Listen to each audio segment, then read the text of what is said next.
Welcome, my love, to Feminist Wellness. If you're new here, hello. I'm so glad you found your way to this space.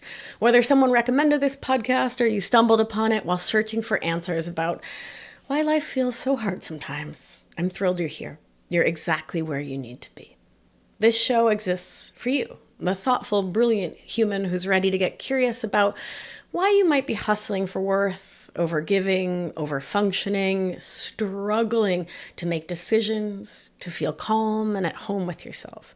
Together, each and every week, we'll explore why we think, feel, and act the way we do, and how to change the patterns that don't serve you at the level of your mindset and also the body.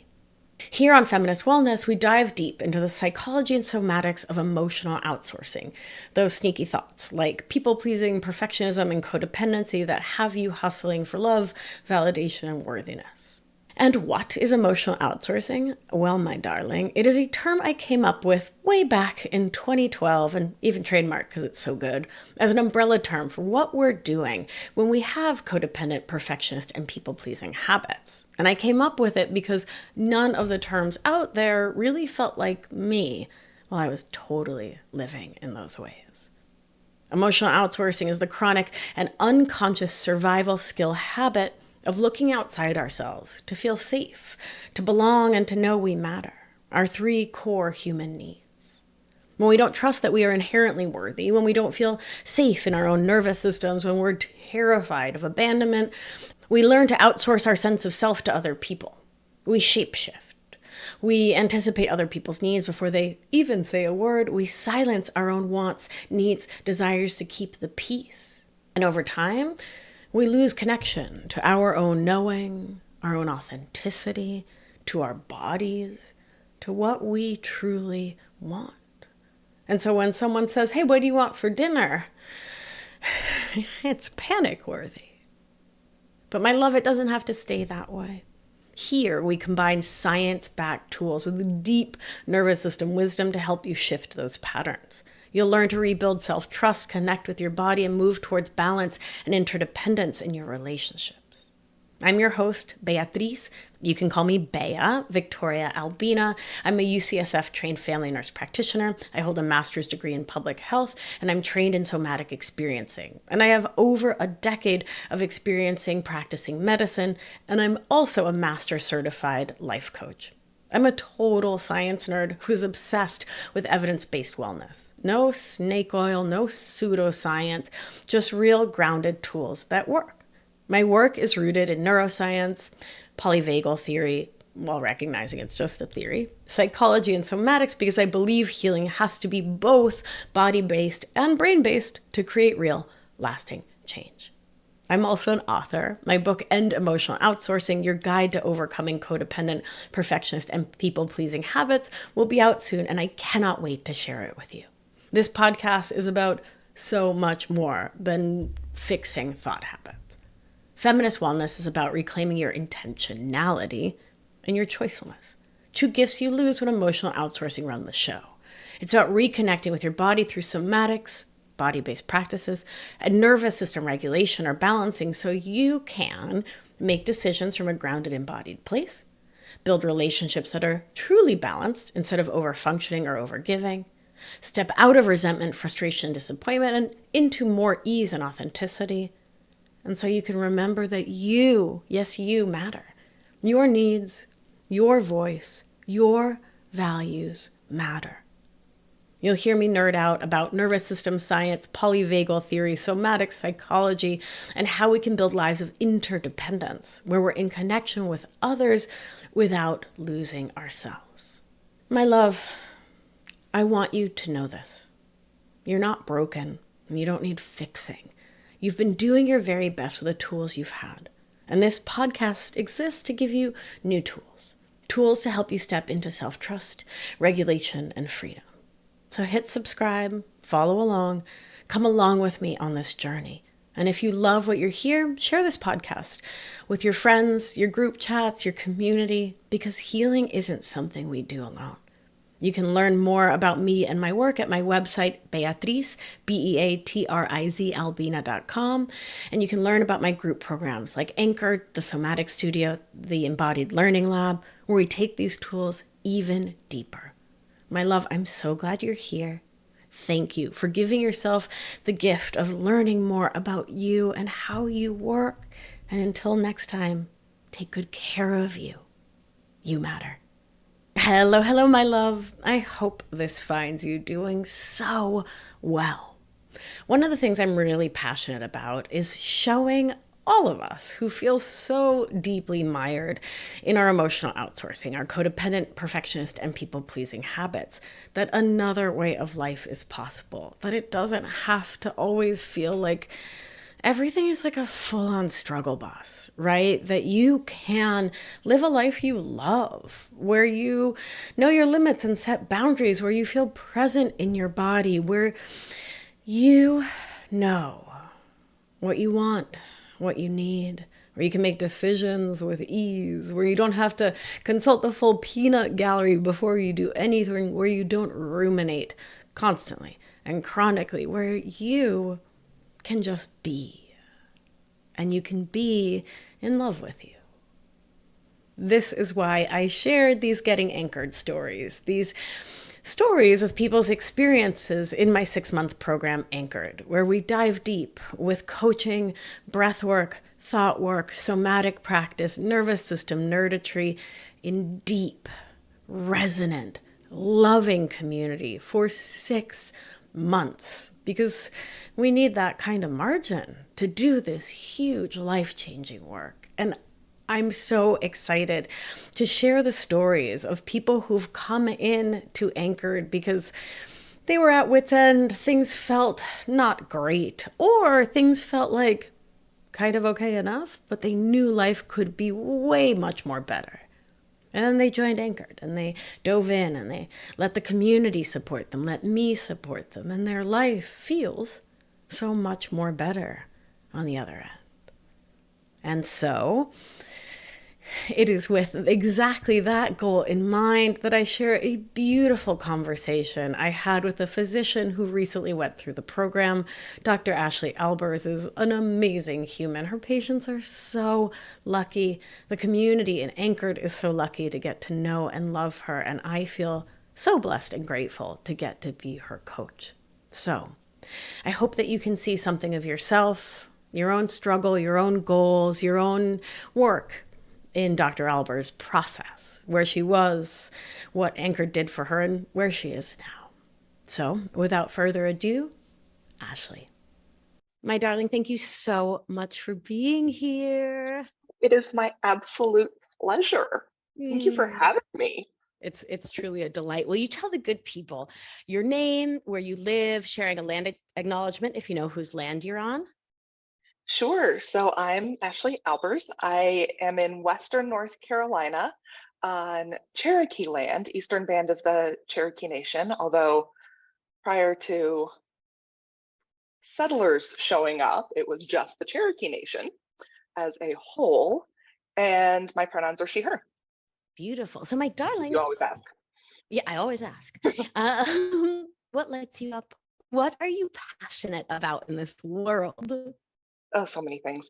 I think more and more and more and more seeing people, especially people socialized as women, coming to a place of groundedness and stability within themselves and a feeling of like wholeness and fulfillment and all the self-care stuff that goes into that versus every day kind of waking up and looking around going, is this it? But finding that, yeah, I'm doing what I'm supposed to be doing. I'm where I'm supposed to be and my feet are firmly planted. That. That Yes. thing. I love that. I love that. So you were recently a member of Anchored, my 6-month Yes. coaching program, and Wow. yay, it was so fun to have you with us. I'm curious, my darling, why did you decide to join? What interested you about the program? What was going on in your life? What made you say yes? Well, that's a big question. And if we back it up, well, 2.5 years, honestly, we back it up. I was that unfulfilled person. I was that looking around, I need to do something different, didn't know what to do. We have freaking global pandemic. I end up with the massive career change, get coaching during that process, get coaching after that process, because I realized just how much work I have available. And I was in somebody else's program when you showed up as a guest coach, which was fabulous. And I had never heard of Anchored. I didn't know who you were, but I read the little bio that came out of this person's coming on Saturday. And I took one look at that and I said, I have to raise my hand. I have to work with her. And I did. And you coached me on that call, and it was hard because there was a lot there. And but it was really amazing to get at it and to start to do that work in the way that you do it. Because so much of what I'd had before was just all in my head, all very cerebral. And then I think I started following you on your website and learned about Anchored and did the little application thingy, and we met. And there I was, because I realized, no, I didn't. I thought I realized how much I was missing that sort of bodily connection, all that somatic work. I had no idea, but I started to recognize that I was missing it. And there I was. Mm. Thank you for that. Yeah, I'm curious what was going on in your life that led you to want to take this leap into Anchored. I think I was healing. I was healing from a lot of trauma related primarily to that last job, and stuff that had happened with that. And in a new role that is much more balanced and satisfying and all those things, but realizing I just had parts of me that weren't connecting. I was dealing with some of the GI symptoms that you've talked about in the past, that I was and still am working with a functional medicine doc, and we've looked at all of that and really figuring out that, yeah, there was stuff that we could fix and treat, and there was stuff going on that medicine can't. And realizing that, okay, I think I need another set of tools to help me get at all of this. So all of those things kind of combined were what said, oh, and then to work with you that one day and go, oh, this is really powerful. These are some really powerful tools that I haven't really seen anywhere else. Yeah. So, yeah. And it's particularly interesting for me. We haven't told the good people that you're a physician yet, but yeah. you're a fancy pants doctor. Yep. So it's you saying there are these things that I was recognizing through somatics that Western medicine, allopathic medicine has no tools for. Might you expound upon that just a bit, my darling? Tell us more. What would you like me to say? So, yeah. Even after Anchored, during and after, my sort of workup with all of that continued, and what we came up with is a lot of it's just stress related, or at least that's the answer that I was sort of given, and there's an element of that that's very true. I can tell, I had continued working as needed, so occasional weekends for that last job. I left that, turned in that notice in the middle of Anchored. That was exciting. And I could definitely tell how my body responded to doing that work. And I can still see how stress and stuff going on and sleep deprivation and all that plays a role. And at the same time, I don't think that's all it is. Because when I'm finding more and more, and you can go back and tell us which episodes this is, because I know you know it. I think it's also a really big sign of disembodiment. And medicine is obviously what I can speak to the most, but I think this is true of any first responders, law enforcement, teachers, long haul truck drivers. We learn to ignore the signals that our body sends. Even school children. I mean, They weren't designed to sit in a classroom for 7 or 8 hours a day. And I think, especially in medicine, we ignore and ignore and ignore until our bodies have nothing to do but scream. And they scream with chronic pain, they scream with chronic fatigue, with IBS, with all the things. And there's a lot we can do for those things to a point. And then you have to get back into the body. At least as far as I've been able to figure out. Yeah. And so I'm curious about your experience, because I know the somatics, which are body-based practices for those for whom that word is new. Yeah. Soma means body in Greek. Mm-hmm. I'd love to hear about what it was like to do our somatic practices, how that's changed your life. And then I want to talk about how you're bringing it into your practice. But first things first, let's come home to you. Yeah. Yeah. So let me ponder on that one a moment. It was really fun to play with them, to try, because you teach over the course of the 6 months a variety of practices. And if I had to venture a guess, I would guess most of us pick out a few favorites, and really nice to have, for me, a few to kind of fall back on to practice for a long time on the daily, and then be able to fall back on it and say, okay, like this is my body. I can feel it. I can be present in it. And I think even more than that, to really practice and get better at responding to those internal signals, and to really get better at listening and say, okay, like, what is my body trying to tell me in this moment? And even the silly little things, they're not silly little things, but the seemingly silly little things, like sit there at work at your desk and like, I'm hungry. For what? I'm not hungry. I'm not physically hungry. I'm lonely. I'm in need of comfort. I'm whatever. And okay, what would actually fill that need? And so really being able to listen to more of that.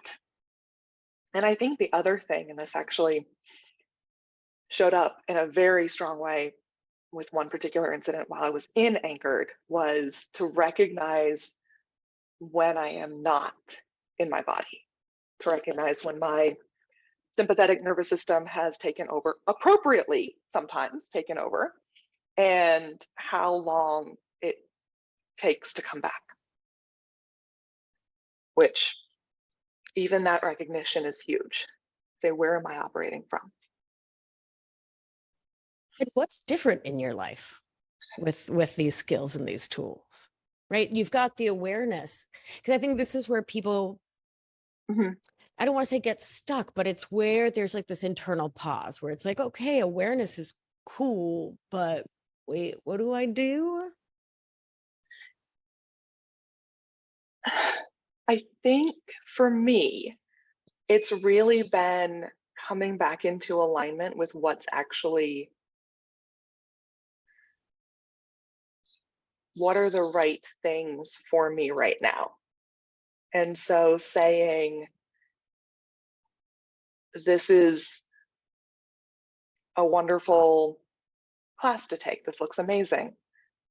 This is not where I need to be right now. It's really kind of getting that sense of saying, okay, in my 24 hours a day, my 365 and a quarter days a year, where do I need to be? What path do I need to be on? Where am I going? And really bringing in some of that awareness of what is my capacity? What is fulfilling and nourishing to me? And what's important?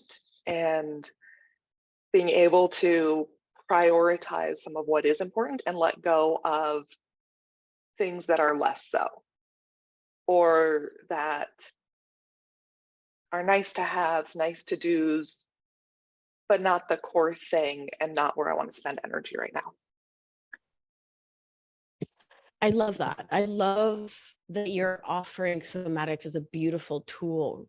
What I'm hearing is as a way to move through self-doubt so you can make more grounded, embodied decisions. Definitely. Yeah, I think it absolutely can and does change the decision-making process. Which is And Mhm. oh, no, go ahead. Well, I was going to say you're a professional decision maker, right? Like Right. that's what medicine is. So you come in, is it leprosy or is it right athlete's foot? We gotta ask some questions and make some decisions to whittle that one down, right?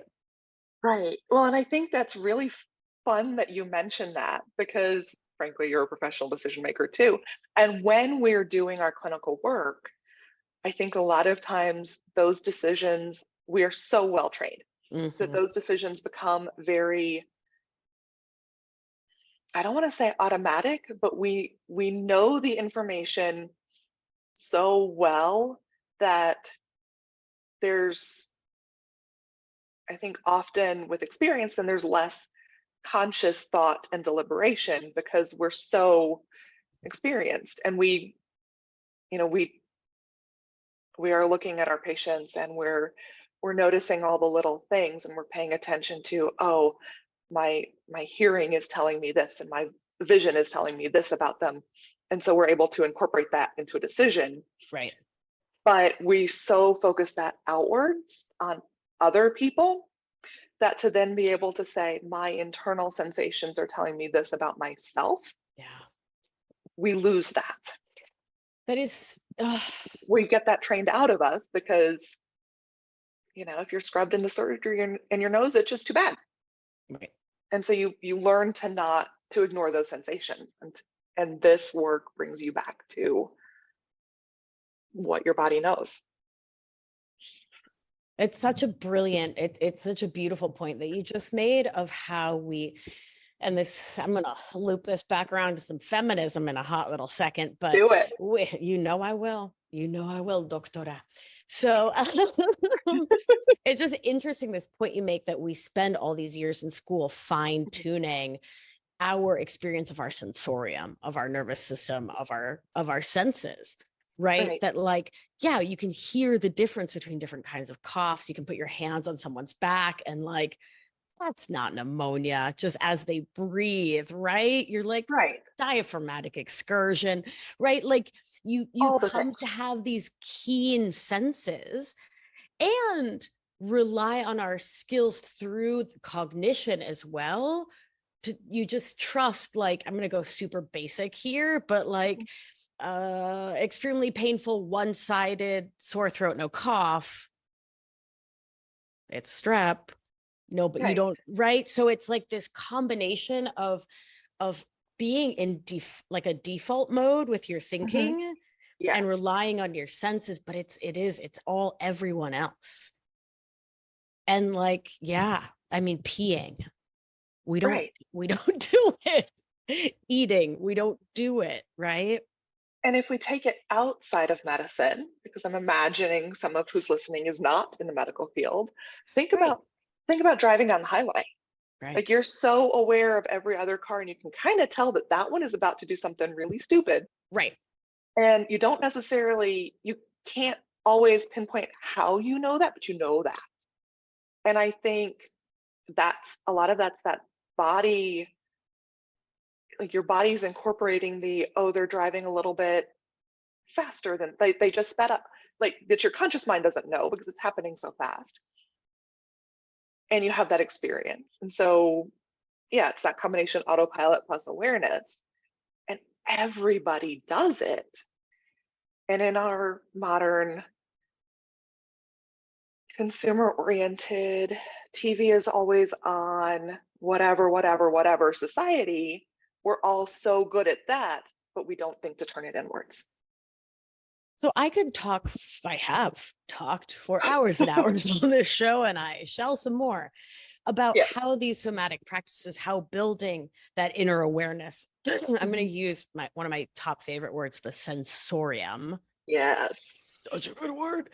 How has that improved your life? Because we've talked, right? Like I've heard tell. So how's the day-to-day Ashley Albers life looking cuter because of connection with the sensorium?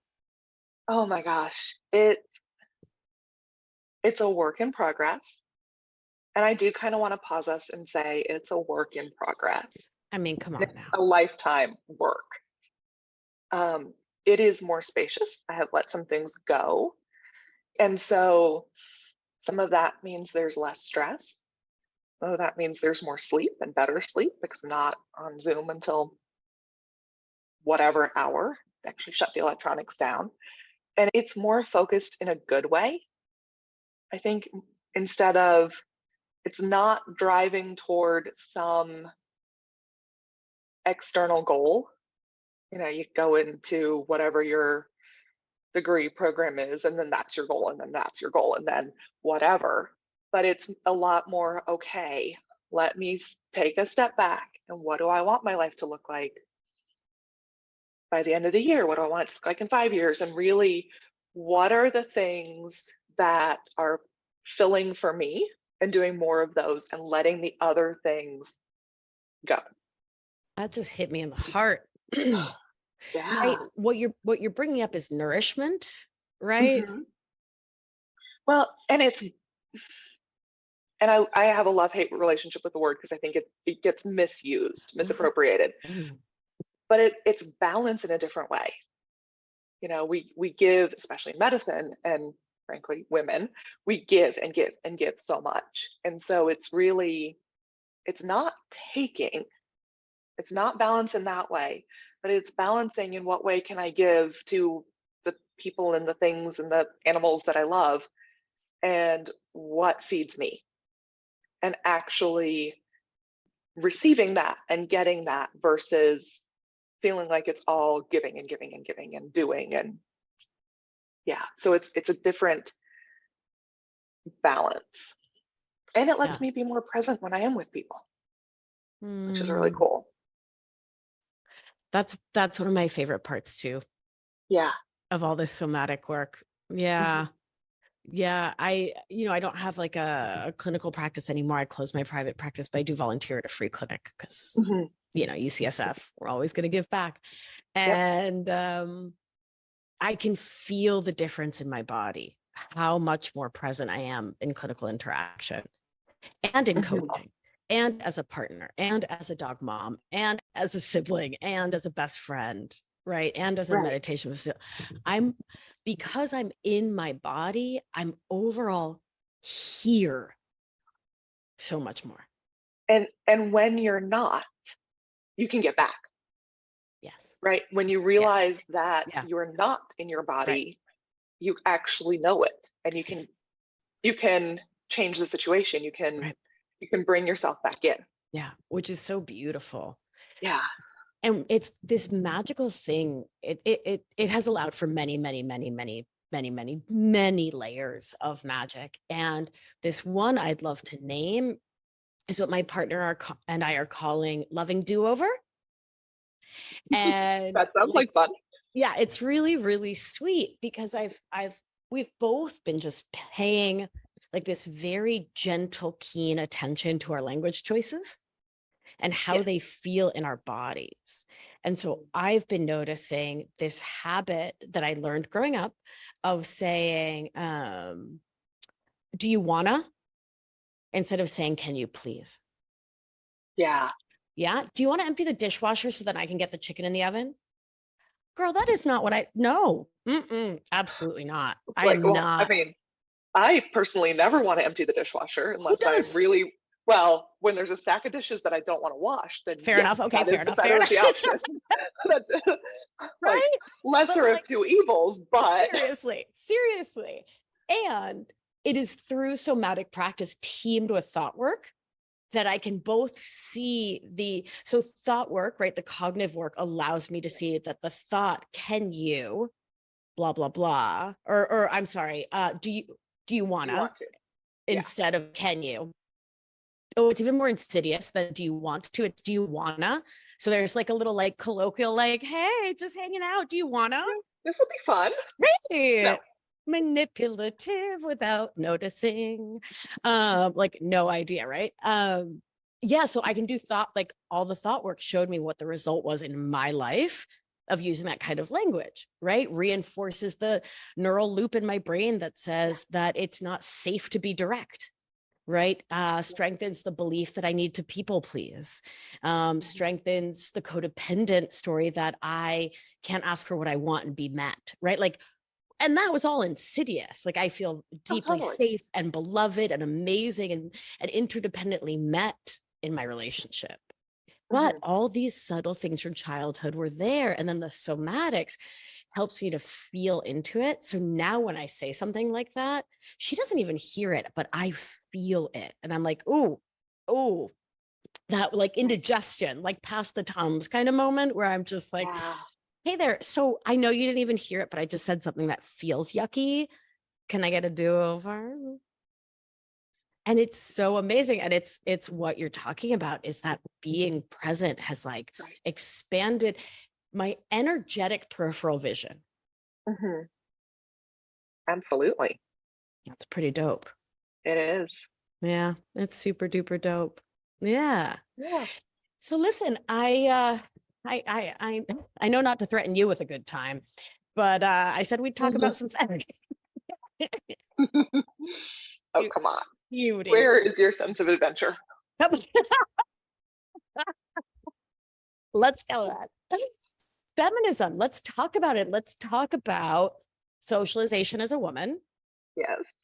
And then I would, and codependency. Let's just start there. Codependent perfectionist and people-pleasing habits for folks new to the show. We call that emotional outsourcing. I want to hear from you, Doc. Talk to me about how that has been as a human socialized as a woman, and just to like foreshadow or maybe dig in at the same time, being a physician, being a woman physician, right? Woman clinician, we can expand it too. You sure you have time for this? So this is going to be a 670 majillion hour episode. Right. We might be coming back another week. We have a lot to talk about. We can do it. Maybe get them the TLDR today and we'll come back. So, yeah, I mean, I think, right. So we know that in our modern Western Americanized culture, and many others as well, there are roles that humans socialized as women are told to take on. Now, we are expected to all the things, keep the house clean, do all the cooking, raise the kids, whatever, like all the things. And then you throw medicine in on top of that. And it's not universal to, or it's not only medicine. It's all sorts of fields. But medicine in particular, which is this weird combination of knowledge-based, the very cerebral, and skill-based. And things need to be done correctly. And you need to get, like, people's lives literally depend on the right answers. It is what it is. And so within the entire field of healthcare, you gotta get it right.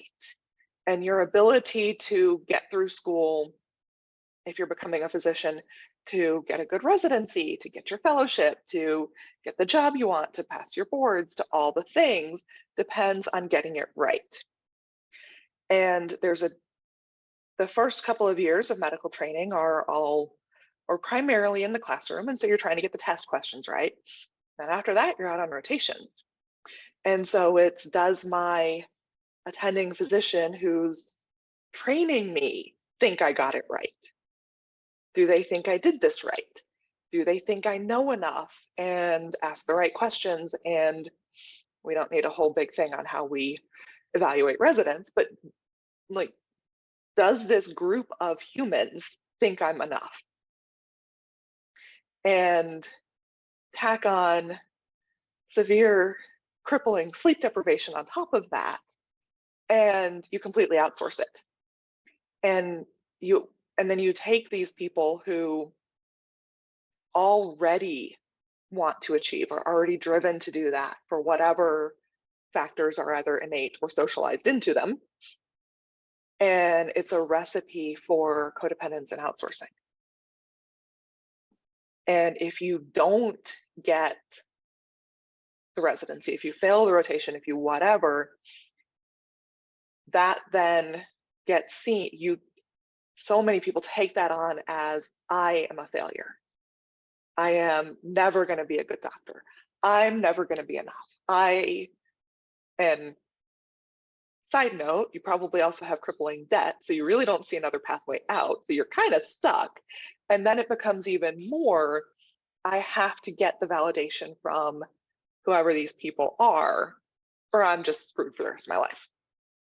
Like, I might as well just go whatever. Right. It's a grim picture. It's a horribly grim picture. And it makes sense that it makes total sense. Right. And I see it in other women physicians that then they're also trying to do the home life things. They're trying to take care of the kids and do the house and all the things. When my niece was little bitty and we asked her what color M&M she wanted, of course she wanted all of them. She'd say all of them. And so here we are as women, we're trying to do all of the things because that's what we do. And then it gets grimmer because on top of that, and this is, I hope, trying to change, but within medicine, you have to be like, there's an element of you feel like you have to be independent. Often you're in the hospital at night with, yes, people by phone, people in other specialties. You have help, but you feel alone. And if you look at medical training, you move. I lived in 2 states for medical school, a third one for residency, and came home for my fellowship. So, and proceeded to stay put. But you're potentially far away from the people who love you. You probably, you eventually know people there, but then asking for help becomes that much harder. And so you have this crazy codependence, or crazy levels of codependence, and emotional outsourcing, and this fierce independence that makes it really hard to go seek help, even when you know you're hurting. And then you come to Anchored and similar programs and get help and find coaches.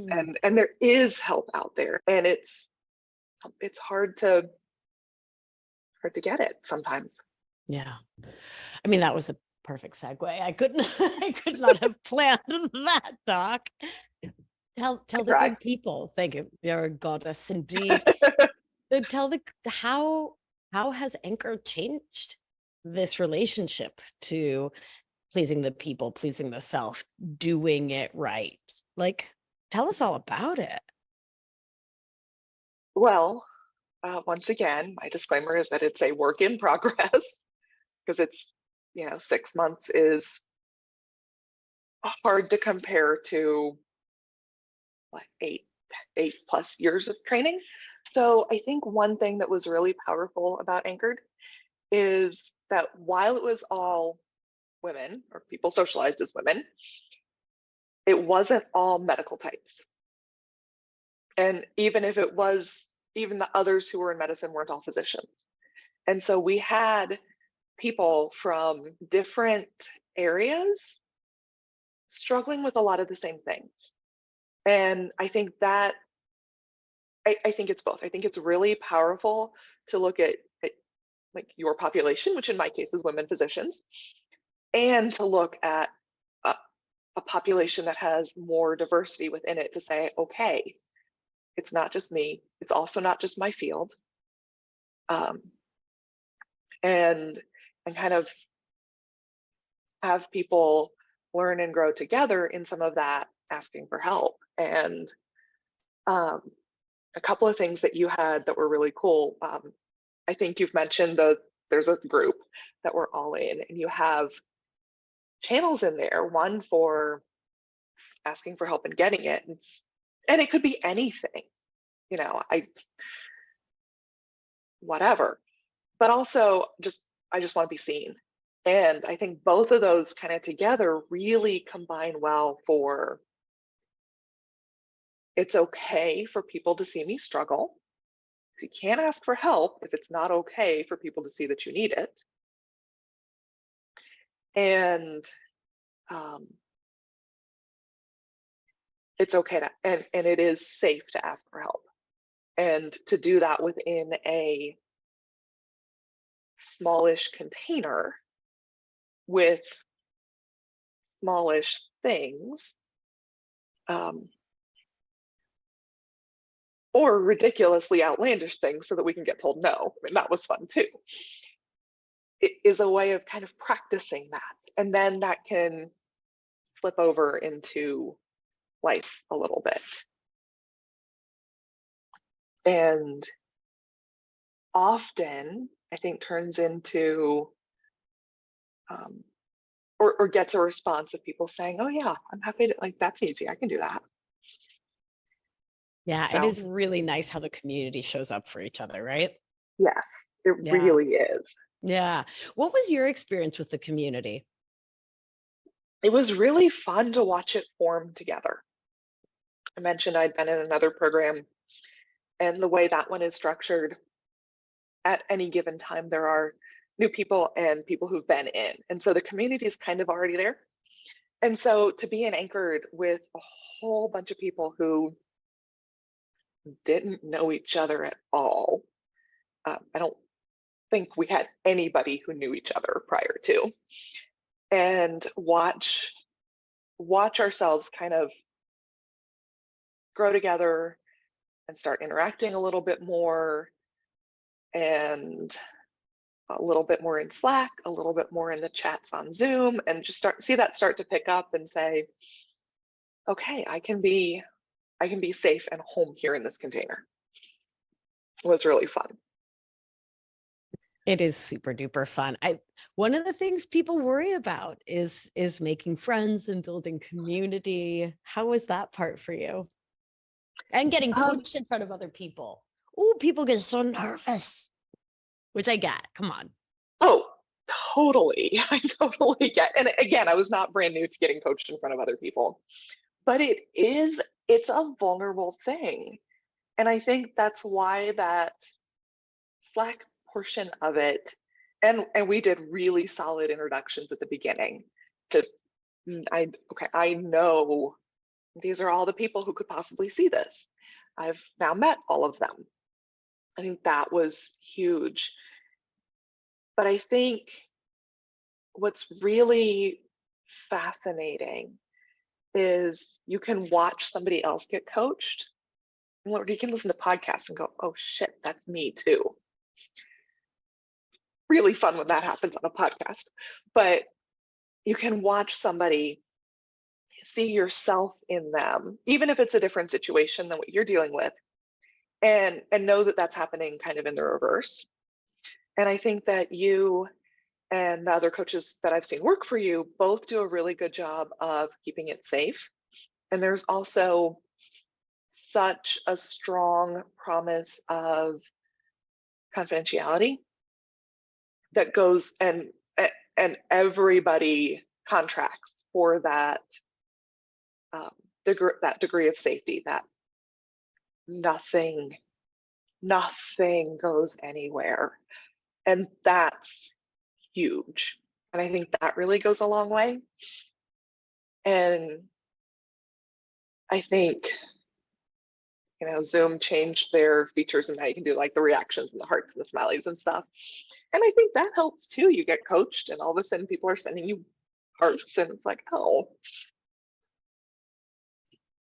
Yeah, that part's really sweet. I love those it's such a silly little thing that makes my nervous system really happy to see the little hearts on the screen. I love it. Well, and it's an interesting, I think it's an interesting thing because the other people on the screen, they really can't do much. I mean, they can do a lot, but they can't step in and fix it. They can't, we're not going to all come on and take turns coaching that one person. We're not going to do that. They can offer support. Right. And seeing this, getting these witnesses of, I see you and I support you.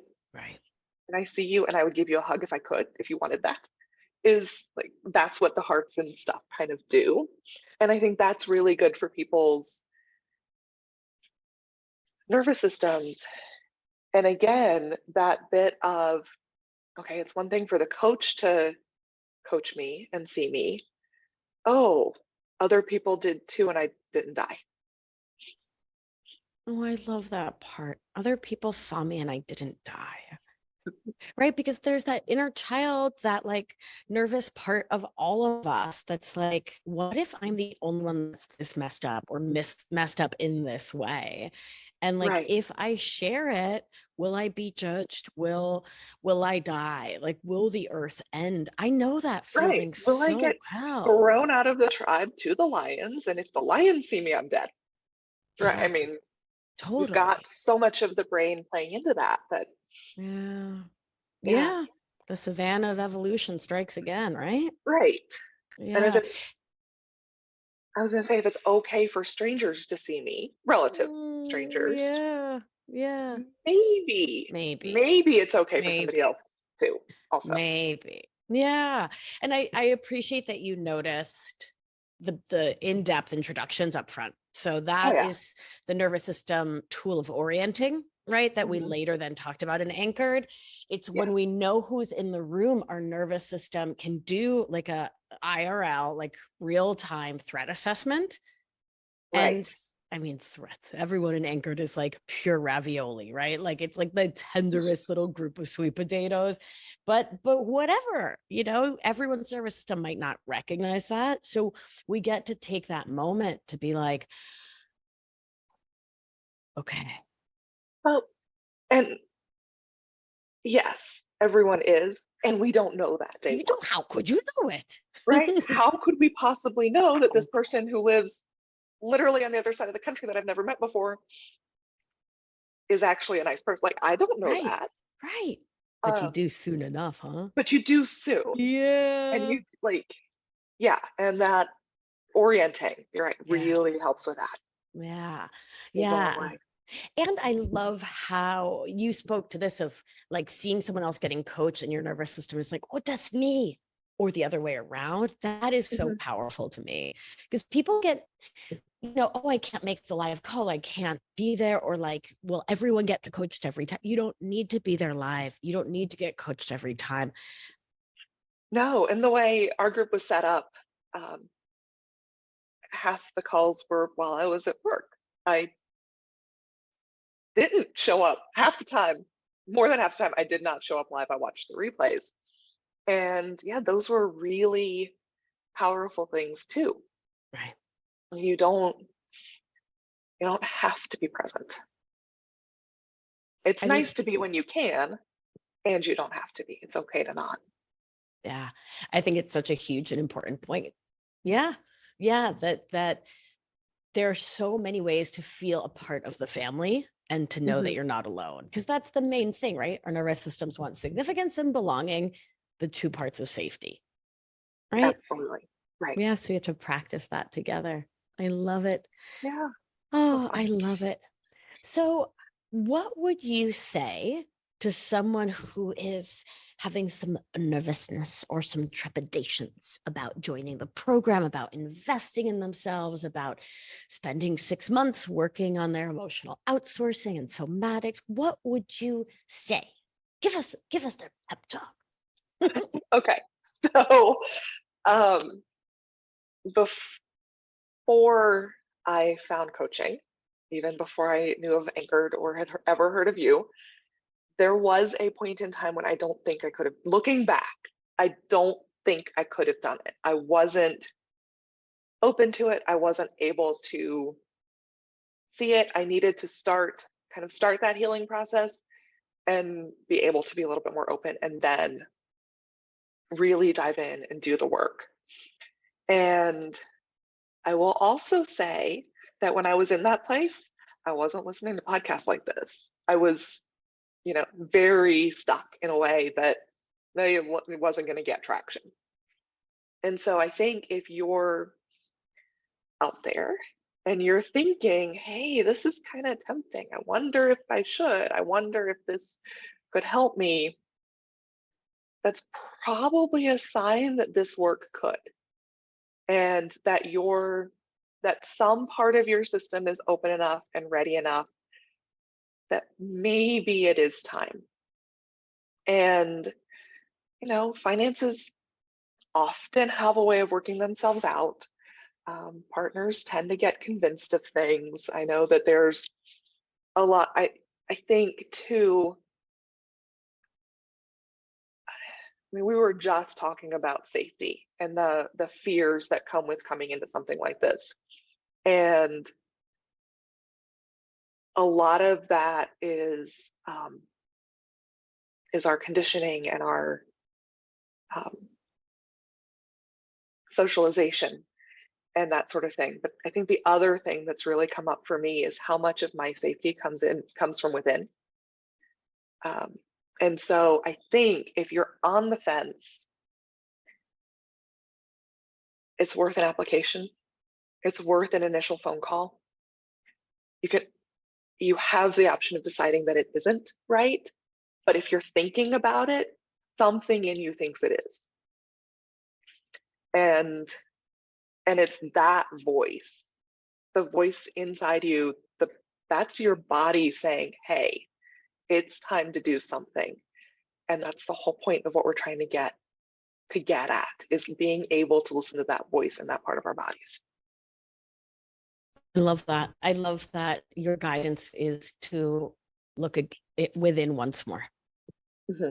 That is so beautiful. And as always, I appreciate you contextualize things so beautifully. And so I really appreciate you once again being like, my love. Come on, I was not ready for this anchored experience at some point. And if that's you, cool. And if you keep listening to feminist wellness and keep hearing, right, women like you changing their lives, come on now. Absolutely. Yeah. It has been such an honor and a delight to watch you grow and blossom. And I can think back so clearly to that, the very first time I coached you in that other program. Oh my gosh. Right? Yeah. The way you can now, after being an anchored, identify your feelings, feel your feelings in your body. Well, and what the good people listening don't know, and I think kind of comes to, is for the majority of that call, I could not speak. Like, I had no voice. And to be able to show up here and be at least halfway coherent is huge. Like, I couldn't. And that, we don't have to delve into the whole history of why. But that was my body saying, we are not safe. It is not safe to speak. And so I think we're right at about 13 months since you and I met the first time. I went back and looked. To be sitting here recording this call, like, that's, you want to know how it changed my life? There you go. Yeah. Oh, Doc, that is so powerful. Yeah. Yeah. I remember so clearly you and the no words.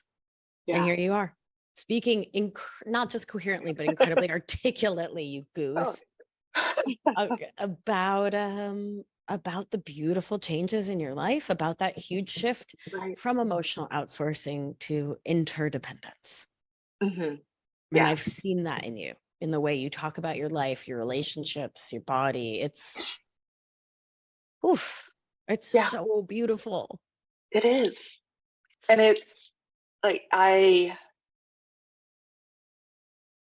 could wax poetic for hours about the possibilities that I see in the future, like all the things that weren't there before, or that weren't there for me before.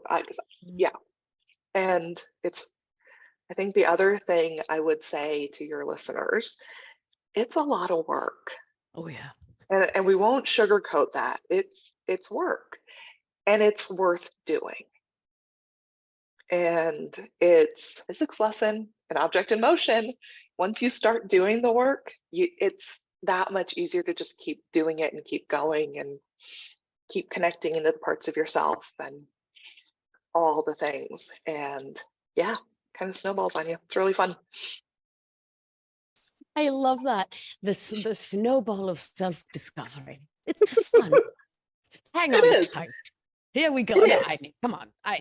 I'm such a nerd for it, right? Oh, totally. Yeah, we're such nerds. It's so good. It's so good. Okay, so Yeah. we got neurobiology, we got physics, We have we physics. got feminism. I think we're doing Missed good. anything? I think we need a redox reaction. I think we need some chemistry, P-chem, O-chem, any Something. chem, something. Something. Something. Quick math question could help us. Oh, Fibonacci sequence. Anybody? There you go. 1, 1, 2, 3, 5, 8. I think that's enough. 11, Yeah. 19. I can Fibonacci out pretty far. Because my sister and people are like, wow, I didn't expect this deep a nerd. It was like a little contest we did to see who could Fibonacci out the farthest. Oh, totally. What friggin' nerds. I love us. I love us So and our fun. nerded So dude. fun. Oh, Doc, thank you so much for being It's here. my pleasure. Thank you. Thank you for having me. I'm so grateful that I got to coach you in Anchored and get to be in community with you. It is, Yeah. So fun. it's an outstanding gift and a privilege. Truly, Thank truly. you. Yeah. Any parting words for the good people? Um, I think just just be willing to know that that little small voice is talking to you to whatever degree you can, being open to hearing it, to listening to it, to acknowledging it. And I think too, if you have symptoms that are kind of your body screaming at you, that's your body. That's like there's messages there. There's wisdom there in Yeah. your body. I love that. Yeah. Symptoms don't come without a message. Right. Yeah. Beautiful. Thanks again. Thank you. Thank you so much for listening, my love. What an inspiring story. Oh, just makes my heart sing. Oh, my cheeks hurt from just how much love there is in Anchored and how much the love of the community really bolsters our ability to truly love ourselves exactly as we are. So thanks for listening. It would be an absolute delight to have you join us in Anchored. Applications are open now. Head on over to my website, Beatriz, BEATRIZ, albina.com/anchored to learn more and to join us now. Oh, I can't wait to share Anchored with you. Can't even wait. Let's do what we do. Gentle hand on your heart should you feel so moved. And remember, you are safe. You are held. You are loved. And when one of us heals, we help heal the world. Be well, my beauty. I'll talk to you soon. Mwah. Ciao.